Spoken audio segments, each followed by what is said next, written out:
Morning বন্ধুরা। তো গত মাসে আমি চলে গেছিলাম বান্ধবীর বাড়িতে।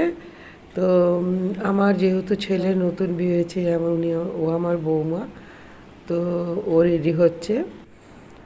আর এখানেও আমি শাড়িটা রেখে দিচ্ছি ওটা পরবো বলে। তো চলো রেডি হয়ে বেরিয়ে গেলাম। একটু মিষ্টির দোকান থেকে মিষ্টি কিনলাম, বান্ধবীর বাড়িতে। বেশ ভালোই গল্প আড্ডা হলো। এখানে বৌমা অনেক রকম মিষ্টি কিনেছিল।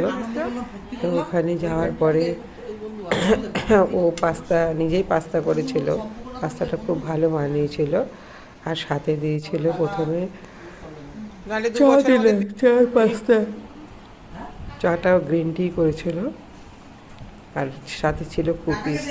তো দেখো, প্রাত্যহিক জীবনে আমাদের সবারই কিছু না কিছু ওঠাপড়া লেগেই থাকে, টেনশন লেগেই থাকে। তো চলো, মাঝে মাঝে একটু তো রিফ্রেশমেন্টেরও দরকার হয়।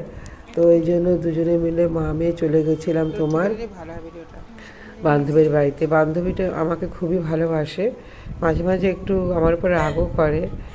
তো স্ন্যাক্স খেলাম, স্ন্যাক্স খাওয়ার পরে ডিনার আয়োজন করেছিল। তো ডিনারটা আমরা ভাবছি যে করতে পারবো না, প্রচুর পরিমাণে খাওয়া দাওয়া হয়ে গেছে। কিন্তু নাছর বান্দা, সে তো শুনবেই না কোনো কথা।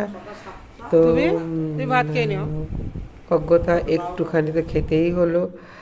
তো চলো, সবাই মিলে এরকম গল্প আড্ডা, সারাটা দিন খুব ভালো কেটেছে আমাদের। আর এই বান্ধবী আমাকে খুবই ভালোবাসে। বৌমা আসলে পরে আমার দিনগুলো কেটে যায়। ও এখানে থাকে না, বাইরে থাকে। তো যখন আসে তখন দুজনে মিলে বেরিয়ে পড়ি আমরা। তো এখানে দেখো ডিনারের ব্যবস্থাও করেছে। তোমাদের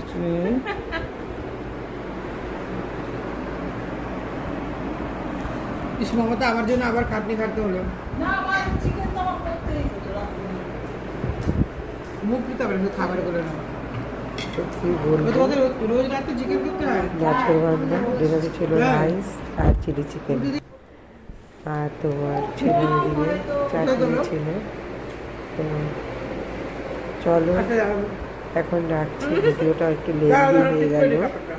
তো টাটা। মুখে আর কেমন লাগলো অবশ্যই তোমরা জানাবে।